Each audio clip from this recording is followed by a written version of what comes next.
हर अभिश्राप को वरदान बना सकती है गीता। कठिन से कठिन परिस्थिति को आसान बना सकती है गीता। श्री कृष्ण की वाणी पर यदि हो विश्वास तो सामान्य से सामान्य मनुष्य को भगवान बना सकती है गीता।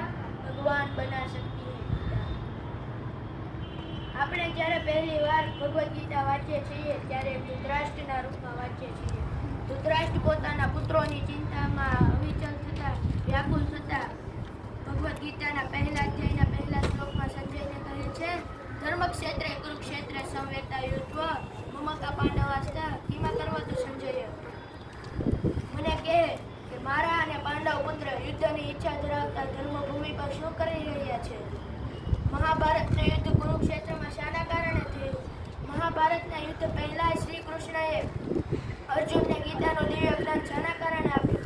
કારણ કે જ્યારે મનુષ્ય મોહ માયા ધન દોલત લાલચમાં ફસાઈને પોતાનો ધર્મનો રસ્તો ભૂલી જાય છે અને અધર્મના રસ્તે ચડી પોતાનો સર્વનાશ કરી લે છે અને મનુષ્યને સર્વનાશથી બચાવવા સ્વયં ત્રિલોકના નાથ મહેશ્વરમ એટલે કે સ્વયં શ્રી કૃષ્ણએ 5184 વર્ષ પહેલા અર્જુનને ગીતાનું દિવ્ય જ્ઞાન આપ્યું હતું.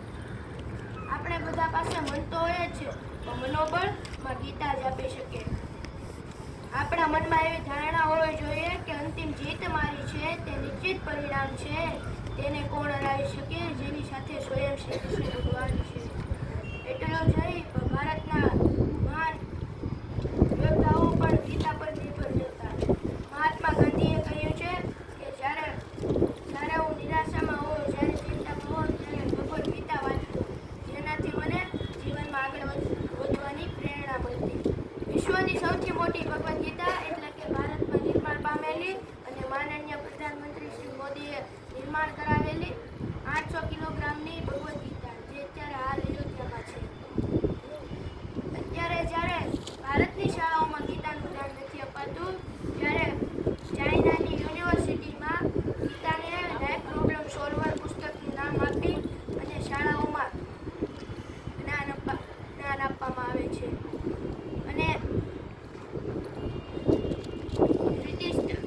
બ્રિટિશના વૈજ્ઞાનિકે કહ્યું છે, ભગવદ ગીતાનો એક પણ શ્લોક ખોટો દર્શાવવાની કોઈ વૈજ્ઞાનિકમાં તાકાત નથી, કારણ કે ભગવદ ગીતા જ એક એવો જીવન ગ્રંથ છે. આજે જોઈએ તો ભાઈ ભાઈનો નથી, બાપ દીકરો સાથે બેસીને જમતા નથી. એમ કહેવાય, આપણને દાદાજીએ શીખવાડ્યું છે કે ભાઈ તે ભાઈ બીજા, એ તો મારો બનેવી ભાઈ છે. ત્યાં ભાઈ બાબુમાં મળી ભાઈ ભાઈને મળે છે.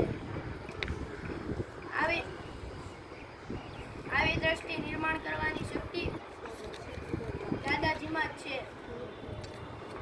આવા વિચારો આપણા જીવનમાં ઉતારવાની ભાવના રાખવી જોઈએ.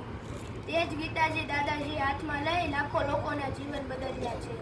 અને બાળ સંસ્કાર કેન્દ્ર, યુવા કેન્દ્ર, કૃષિ મંદિર, યોગેશ્વર કૃષિ વગેરે પ્રયોગશાળાઓની હાલમાં આપી છે. આની સાથે ગીતાજી આપણને સંદેશ આપે છે કે કર્યા વગરનું કંઈ મળતું નથી, મફતનું લઈશ નહીં, કામ કરતો જા, હાથ મારતો જા, વિશ્વાસ ગુમાવીશ નહીં, મદદ તૈયાર છે.